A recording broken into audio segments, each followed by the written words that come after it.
Taming the High Cost of College, Ep022. You have kids, they grow up, and before you know it, it's time to plan for college. Where do you start? How much is it going to cost? Will you qualify for financial aid? Should you be looking into scholarships? When will you be able to retire? What about student loans? The list of questions is never ending. The good news is, all the answers are right here. Welcome to the Taming the High Cost of College podcast. Here is your host, certified financial planner, Brad Baldridge. Hello, and welcome to Taming the High Cost of College. I'm your host, Brad Baldridge. Today we're going to be having an interview with Deacon Hayes. He is a blogger and expert and runs a website called Well Kept Wallet, where he helps families figure out how to get out of debt. He's going to help us talk a little bit about credit cards and debit cards and what we should be doing for our teenagers as far as, well, what kind of plastic should they have, or should they even have plastic? And what are some strategies to take advantage of what's available so that our kids don't get themselves in trouble with credit cards, yet they have some convenience. You know, after all, as I mentioned, McDonald's accepts credit cards, and for many kids, I think the convenience of plastic is almost a necessity. So we're going to get into some of the details there with Deacon Hayes. After that, I've got a Brad Recommends. And in the Brad Recommends, we're going to talk about when you should start doing your college planning. So I've had a lot of questions about when we should start, or if it's too early, if it's too late. So we're going to answer all that in the Brad Recommends segment. If you need more information on this podcast, you can go to the show notes at tamingthehighcostofcollege/22. And at those show notes, we will have all the links and information about the topics we're covering, ways to get a hold of the speakers, all the links that we mentioned during the podcast. So all the information is available there. So if you're listening to this podcast while you're driving or exercising, you can always go back and look at the notes to get the details that you want to try and take advantage of sometime after you're done driving or exercising.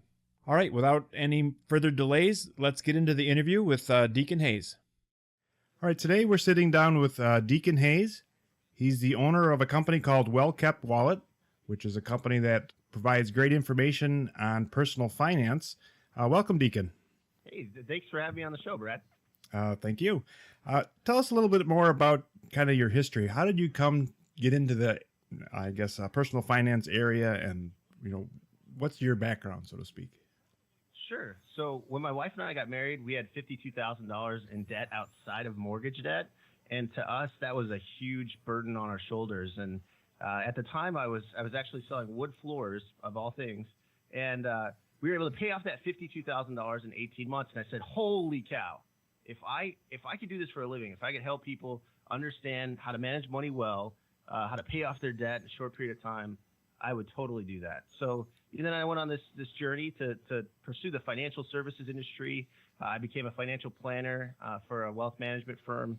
And then I realized, I didn't really want to work with wealthy people. Wealthy people got money. I want to work with people, that are trying to get ahead, that need, the resources and tools to do it. And so that's why I created Well Kept Wallet, LLC. And, that's what I do today. I go and speak and do media appearances and do coaching to help people achieve their financial goals. And so that's a little bit about me. Great. So then you're also running a podcast and you've got a blog. So there's all kinds of great information people can find. And where is your website? The website is wellkeptwallet.com. All right. That would be fitting for the name of your company. Okay. So I guess today I wanted to talk a little bit to start with about if you're a parent and dealing with the whole credit card, debit card, when should students get some sort of plastic and how do you manage it? Any thoughts on that? Yeah, it's a really good question. I mean, one of the dangers, and I'm sure a lot of the parents, are concerned about is, they're going to send their kid off to this college and they're not going to have as much, not control, but they're not going to be as involved in their life anymore. And, so a kid can get a card at 18 and basically be his own person. But the challenges are, you can overspend, get high interest rates. And so there definitely are things to look out for. So, one of the things that I always recommend is having your kid, I shouldn't say that, your teenager, your 18-year-old, attach that credit card to recurring payments like their cell phone bill or Netflix account So that way they don't have any chance of overspending. And that just it also builds their credit, but, gives the parent peace of mind that, they're not going to go into a ton of debt. Okay, so that way they're having some transactions, so that helps build credit. Would that be true? Yep, that's absolutely right. Okay, and then can you automate the payment on that as well? You can. I mean, it depends on what kind of credit card you have, but yeah, you can set up an automatic transfer for that for the balance of what's owed on the credit card for that statement. Okay, so then what if your student is younger than 18, or what about kids that are still in high school? But what kind of training before we send them to college do you think might be in order? There's obviously the debit card route, right, where you have a finite amount of money, and I prefer that route because it's basically putting boundaries on it. If they've got $100 in the account, they can't really spend more than $100. Otherwise they're going to get some late fees, and the parent's not going to be happy, and there's going to be discussion there. But you can get a credit card or be an authorized user, I should say, on a credit card under 18, but it really doesn't do anything for building the kid's credit. So I mean, it will prepare them to understand how to use it wisely, but it won't do anything from a credit standpoint. So really, I think the first step would be the debit card, which you can get as early as 13 years old, and teach them to basically work within these finite boundaries. If they have an allowance, put it in there, have them spend it on shoes or toys or whatever they want, so that they get to understand how to value money. Right, and I guess when you and I went to college, credit cards were very much offered, but they certainly weren't a necessity. You had checking account and you had cash. It seems like we're moving away from that in just about everything now. Even McDonald's takes a credit card now. So I think it's becoming more of a necessity that students have access to some sort of card, both, I guess, in college for sure, and therefore maybe we should be training them while they're in high school so that they don't have this card with $1,000 limit, which they immediately think is, well, here's $1,000 of free money. Yeah, I mean, training is huge. It's all about knowledge, right? That's why people get in debt, because a lot of people think it's free money, right? They think, oh, I got a $1,000 limit. That means I have $1,000 to spend. I mean, it's not the case. You're borrowing that money from someone. So, yeah, I mean, the earlier you can train them, the better.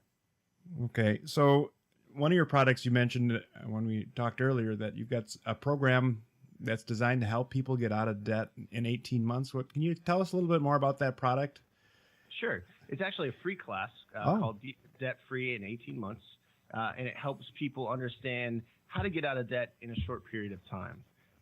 Whether you're a student or an adult, debt can be something that is a burden and hinder you from being able to accomplish other financial goals. And so in this class, I teach people what we did to pay off our debt in 18 months.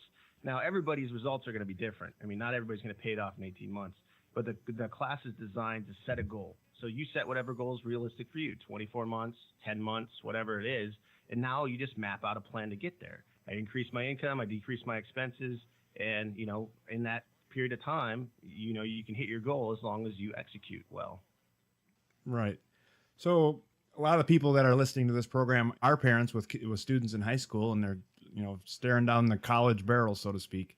So I think getting your debt in order and, saying, well, let's get our debt organized before college starts might be a strategy that would work for some families. Is that something that the program would help with? Absolutely. And I think you hit something that's really important.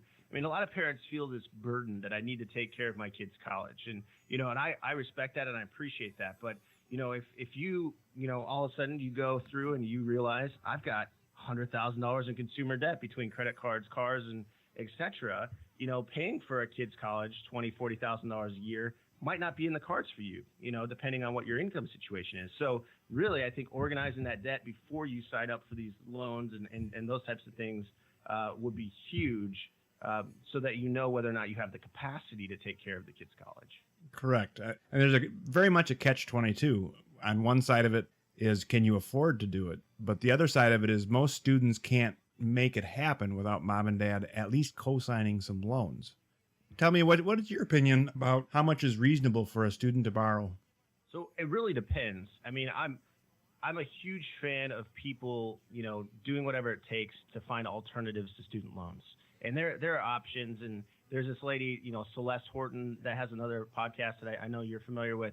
And she's interviewed people who graduated from college debt free. So it's totally possible.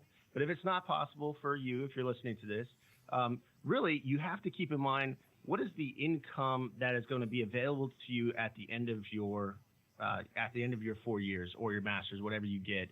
Because some people, they decide, I want to get a philosophy degree. And, the best you're going to get with that is probably a professor spot.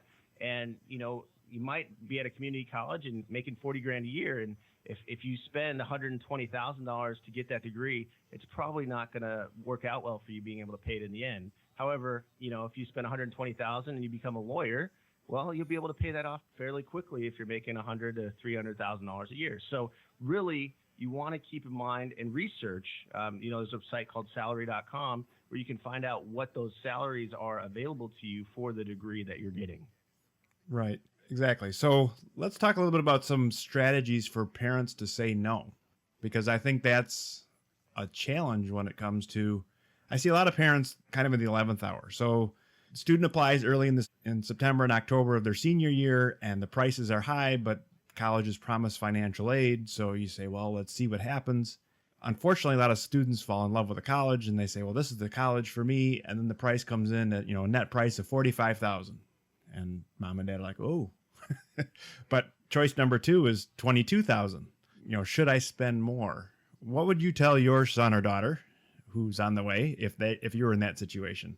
So for me personally, I went to a public in-state university, and I decided, I wasn't ready for that. And so I went to community college and got an associate degree, and then I went back to that exact same university, and I got a 4-year bachelor's degree from them.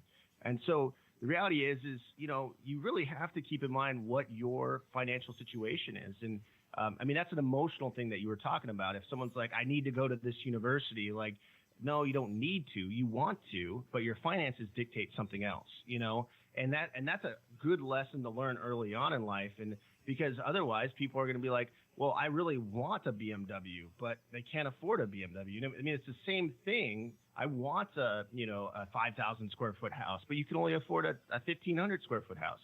You have to understand the difference between wants and needs and be strong as a parent to tell them, no, this isn't something we have the capacity to do. Right. And then just from a technicality standpoint, parents do have kind of the final vote when it comes to it, because they're going to be the ones that often either have to take out the loans, because most students can't borrow the full cost of college. Most students can only borrow $5,000 or $6,000, and then the parents can borrow $10,000, $20,000, $30,000, either directly through a student loan or indirectly through home equity or co-signing a loan with their student. But in the end, it all falls on the parent taking responsibility for these larger debts. Now, and what we're talking about now is primarily focused on an undergrad degree. Okay. So would it be reasonable for a parent to tell a student, well, we'll co-sign the loan, but this is your responsibility, and if you have to deliver pizzas on Friday nights for the rest of your life to pay us back, so be it. And that would be on top of your regular job? So it really depends on the kid. I've interacted with a lot of people in a lot of different situations, and one person comes to mind, a single mom who had 2 kids, and they're not motivated. And so she had co-signed for these loans, and one of her kids decides that she's going to stay at home, and she's looking for work, but she's really laying on the couch watching TV, and this mother's busting her tail, doing everything she can to make sure that these loan payments are made. So really, you got to know your kid and trust your kid. If you're going to go that, you're putting yourself on that loan, you're responsible for it just as much as them. So if they can't make the payments, you're going to have to, or your credit's going to get dinged. So that's the key. And I think that that's a very difficult thing for a lot of parents, because they love their kid, but do they trust them to be responsible with making those payments? And that's something you just got to decide for yourself. Right.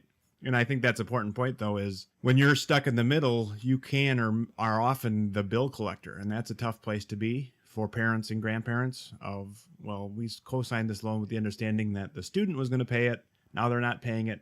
How do we enforce the rules without destroying our own credit? Or do we just write it off? And I see those kind of issues coming up as well in what I'm doing. I think you had mentioned that you had a student, though, that worked hard and was able to pay down student loan relatively quickly. Could you tell us that story? Sure. So I have a series on my site called Debt Success Stories. So I try to find people who paid out a lot of debt, or paid off a lot of debt in a short period of time. And this lady, Michelle, had paid off $40,000 in student loan debt by the time she was 24. And, a lot of people think like, wow, $40,000 in debt was going to take forever to pay off. Well, if you're a college student and you're used to making minimum wage or, $10 an hour, whatever it might be, and then all of a sudden, you get your degree and you start making 40, 50 grand a year. If you don't increase your lifestyle, if you don't have lifestyle inflation and you rent a room from a buddy and you spend $300 a month for rent and, you keep your expenses low, it's very easy to pay off that much debt in a short period of time. So that'd be one thing I would also talk to them about is having that ability to delay gratification, even though their income increases as soon as they get a job out of college, but to be able to be disciplined to say, hey, you know what, I have these responsibilities that I need to take care of first. Once those are taken care of, then let's look at other options like buying a home and, maybe buying a nicer car and those type of things. Right. So kind of a light bulb went off as you were talking. So if you're a parent that's going to ultimately be co-signing the loans, and, maybe you want to write up a little contract with your student and say, okay, here's what you promised to do if we sign these loans. And maybe on that contract, you might say you're not buying a new car until you've paid the loans back that are tied to the parents, and you're not going out and getting the $1,500 a month apartment or getting involved in a real estate or whatever that's relatively expensive until you've successfully paid back mom and dad in whatever, form that's been agreed. But I think if you do that, having a little ceremony and doing it in writing and reviewing that every Christmas and making sure that the student doesn't forget about it, because that's another challenge I see is, I don't know about you, but when you went to your parents when you were 20 and said, can I borrow $20? That was no borrow. There's no, no intention of ever paying it back. Sure. And I think that's a challenge for many families. So let's talk a little bit more about the family that is just barely making ends meet. Do you have any other strategies as far as how you might reduce your overall expenses so you can free up some cash flow? I mean, even adding a community college on top of a budget that's stretched really tight can be hard. When you work with people in kind of the lifestyle and cash flow situation, what are some of the strategies that you bring up or might work for people? So the first thing that I do is I have them fill out what I call a financial game plan form. And it's basically a budget and a net worth statement combined, because what it does, it puts their entire financial picture in one place. And now I can see clearly what my situation is. And that is where you can start making a plan, right? Oh, okay, I'm paying too much here. I need to decrease that. I don't have enough money here to put towards college, so I need to increase that. So really it's developing that game plan first. And then, going line by line. And it was amazing. When we did this, it's very methodical, right? When I go and I have my first expenses is housing expenses, and I see, my internet was $60 a month. Well, okay, let me shop around and find internet for $18.99 a month. And I did. And so I reduced that $40 a month. There are things that people are paying for right now that they don't know they're paying more than they need to. So really going through line by line and calling all these service providers, cable, internet, cell phone, insurance, they could probably, just by doing that, save $100 a month. So that's one practical tip. Another thing that we did that was very helpful was we used the cash envelope system. And so we use that for variable expenses. And what that is we put money into an envelope every month for, say, groceries, and it'd be $300, and we would not spend more than $300 on groceries. I don't know about you, but when I use a credit card today, but, it's not the same. It's very easy to go over that $300 mark because there's no boundary on it, right? No one's really paying attention to, I spent $15 over here and $30 over here and $45 over there. So really, if someone's in that tight of a bind, I really recommend, using that cash envelope system to rein in on those variable expenses as well. All right. So can you explain that a little deeper for people that say, hey, I want to do that? Yeah. So we figured out what our main categories that we overspent on. And so that would be groceries, entertainment. And for us, we included restaurants and entertainment. So going out to eat. And then what we call girl and guy money. So these are things that, like I want to buy the latest technology and my wife wants to buy some nice clothes. Well, we needed to have a category for that because we still want to enjoy life. But even if it's just a little tiny amount of money, and put a number on an envelope, so let's say $50 for me, $50 for my wife, and then put $50 in each one of those envelopes. And then for entertainment, put $100 on it, or whatever it is for your budget. And, when you go to do something, if I'm going to go to eat dinner, I'm going to go to that entertainment, / restaurants envelope, and I'm going to grab the money from there, and we're going to go, and we make different choices when we go out to eat. It's not, hey, I'm going to get the filet mignon because that's what I feel like eating today. It's, oh, hey, you know what? We've only got $20 left. We're going to do the 2 for $20 at Chili's. So, you start to think differently because you realize I've only got this much money to work with. And so, labeling all of your envelopes and variable expenses versus fixed expenses. And I'll explain that a little bit, where, variable fluctuates every month, right? You never buy the exact same dollar amount of groceries or the exact same amount of restaurants. So really that's why it's effective, because fixed, your mortgage payment's always going to be the same. Insurance payment's always going to be the same. You can't really do much about that other than what we talked about earlier and calling around. So putting the money in the envelopes for these variable expenses helps you rein in on them and keep them fixed. Right. So now if I'm a parent of a teenager, there should be a couple envelopes for the teenager, right? Oh yeah, absolutely. There's 3 areas that I love to teach, which is give, save, spend. And a lot of people use the 80-10-10 rule, right? So, put $10 in the giving envelope, $10 in the saving envelope, and $80 in, the spending envelope. And so that way it just trains them at an early age, to be able to do that, to be generous, to make sure that they're saving money for the future, and then that they're able to have money to enjoy as well. Right. Well, and I guess I was thinking as what people don't realize is kids are expensive. And I understand you don't realize that because yours hasn't arrived yet. But, like sports fees. My son plays football in 6th grade, and before I knew it, I was writing checks for almost $500. Now, if I sell all my lottery tickets, I'll get $100 back. But now, whether or not I actually do that is a different question. I guess what my thought was, the high school kid that is an expense to the parents, they should have some limits on the spending there as well. Oh, that's a really good point, because this is another thing that I've found. And even though I don't have kids, being able to coach people that have multiple kids, and they, one will want to do cheerleading. And for some reason, it's like $4,000 a year to do cheerleading because they're traveling all these places and they need food and they need uniforms and yada, yada, yada.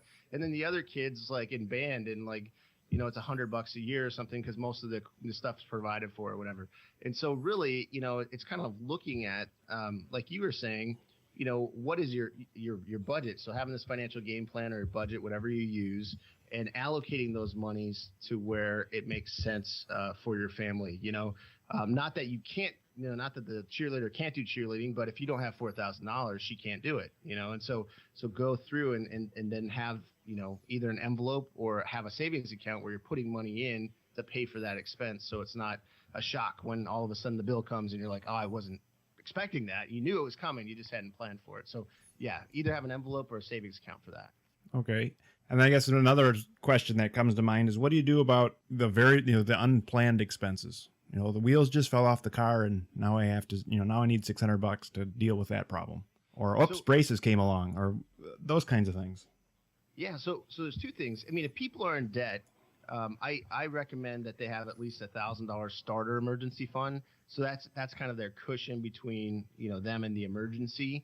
If they paid off their consumer debt, all they got is a mortgage, then, typically 3 to 6 months, of their monthly expenses should be in a savings account that's not invested. There's no risk to it. So that if these things happen where it's like, oh, okay, we got a medical expense that we didn't anticipate, sometimes those can be a couple $1,000s. You've got it in the bank account. So, that's how I would approach that situation. Okay. So you'd recommend that not only working on debt, but having at least $1,000 in reserve to keep you from going backwards when the emergency happens. Absolutely, because there's nothing like, you're getting out of debt and you're excited, and then all of a sudden, your radiator goes out and it's $400, and you're like, I don't have $400, but I've got a credit card, and now you're just going back into the same cycle. And so, yeah, having that buffer of $1,000 between you and those emergencies is a huge help. Right. So in your coaching, do you ever talk about people on the other side, not only working on your expenses, but working on your income? Absolutely. I mean, that's the other side of the equation that sometimes people don't realize you have more control over.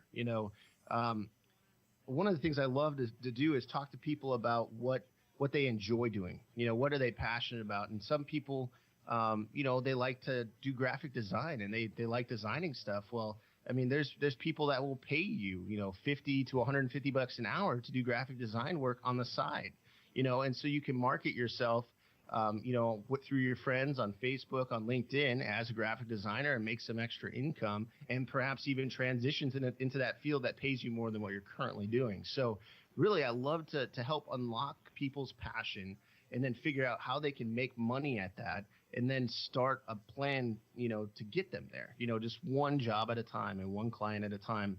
And I think that's the way to go, because if you're in a job that you hate, you're not going to get anywhere. No one's going to want to pay you more money because you're not motivated to work harder because you don't like your job. So really, if they can unlock that, that will be a world of potential for them in the future. Right. And then when I'm working with parents, I often say, well, you can kind of look at your balance sheet and all your other expenses and your income, and then you can kind of go through and say, well, is this more important than college? And if the answer is no, maybe you need to change. And I think that's the biggest challenge for a lot of families, is college is extremely expensive. Unfortunately, there's not much we can do about it until, something in the economy shifts. And I believe, college is on a trajectory that cannot continue. I don't know exactly how long it'll take till something shifts. And I don't know, if you have, like, your baby that's on the way, probably will go into a different college market than what we're seeing right now. But I don't know how it's changing. But it is in the midst of a change right now, and it's just starting. So I think there's a real challenge right now that college is becoming unaffordable, but it's the only game in town. No, I'm with you. And one of the things that I've noticed here in Arizona, and I'm sure there might be different things going on in different states, we have a university it's a private university called Grand Canyon University, but it's actually a publicly traded company. And so it is making waves in Arizona because it's cheaper than going to an in-state school, but you're getting a private education, that, they have a more intimate environment, and, they've got the Ken Blanchard School of Business, and Ken Blanchard's this, popular business writer, and they've got the Jerry Colangelo Sports Management Program. Jerry Colangelo is a giant out here that, owns sports teams and lots of real estate. So, there is a shift, and now you've got people that are saying, let's run this as a business, as a company, versus let's, have this be something funded by the state. And it just keeps inflating. And so when you have a business type mindset, now you have more of a competitive environment where costs can get lower. And so, yeah, I think you're right. I mean, I think it is going up in a way that can't be sustainable. And I do see that there's a shift coming. All right. Well, I think you've given us a lot to think about. One of the things I'm going to spring on you, because we didn't mention it earlier, is I always ask my guests to give us 3 quick tips, 3 1-minute ideas related to stuff we've already talked about or unrelated altogether that can help parents that are working on college in their life make things go a little smoother. Sure. So the first tip I would say is don't feel like you need to have a degree picked out from day one, because I changed my degree 3 times. I don't know about you, Brad, but, I see that a lot. I see people, saying I need to go to this school to get this degree, and then all of a sudden they change it. I worked with a lady that had a master's in clinical psychology, and then she works as a financial, at a financial planning firm.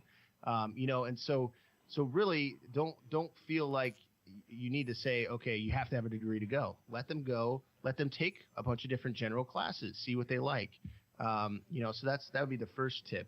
The second tip would be what we talked about earlier, but I think is really important. Understand your finances as a parent, because that's going to dictate a lot on, what school they go to, how much money they borrow, if you co-sign on the loan or not. So really, you got to know your financial position before, making those big decisions about where to go and how much to spend. And the third thing would be understanding debt. I think that kids or teenagers going into college, they're very ill-equipped to understand how student loans work and when they're due and how much interest they're paying and all those things. So really walking them through what they're really signing up for and that they can afford it when they graduate. So those would be my 3 tips. Right. And I would second that last one. I always tell families that a typical 17-year-old, you tell them 5,000, 50,000, or 500,000. And to them, they're all just big numbers. They've never seen 5,000 and they've never seen 500,000. And they would sign on the dotted line to either one of those and not really understand the difference. Sure. Absolutely. That's spot on.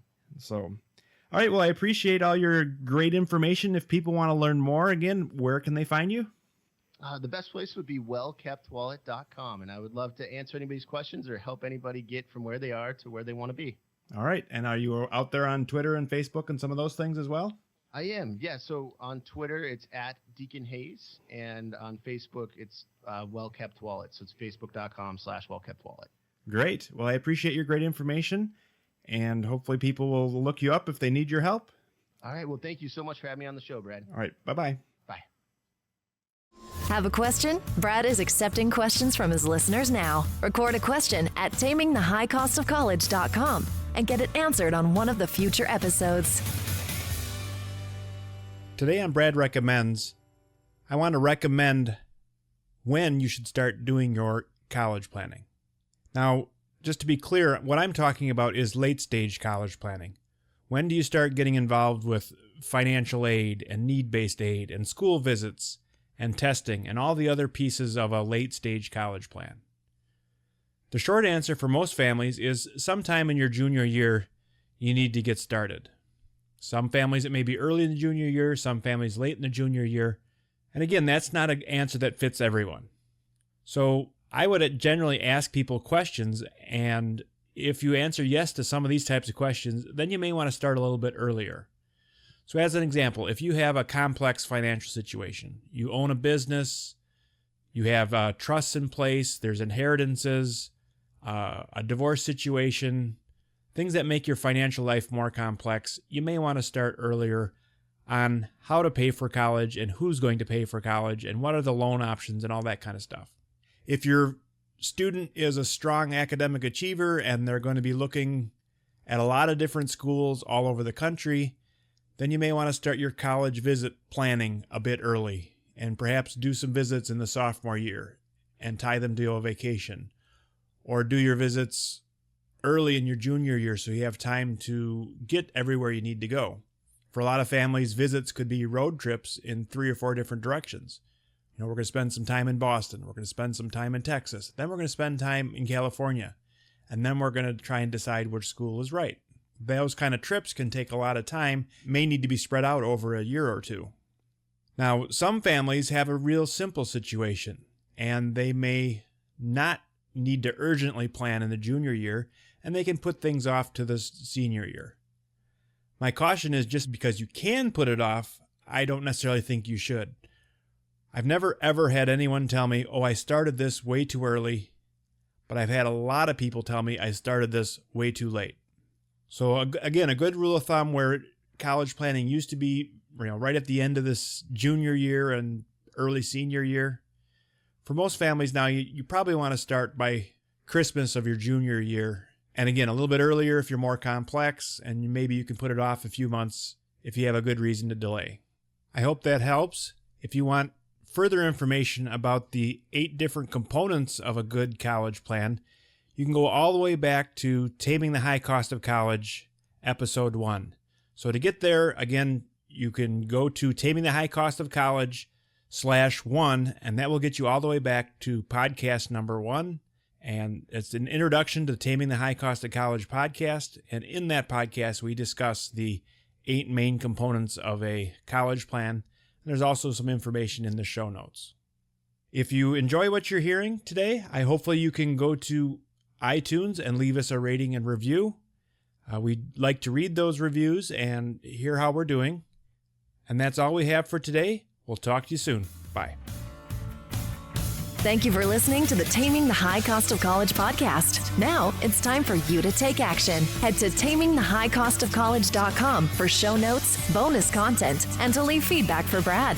The next step on your college journey starts now.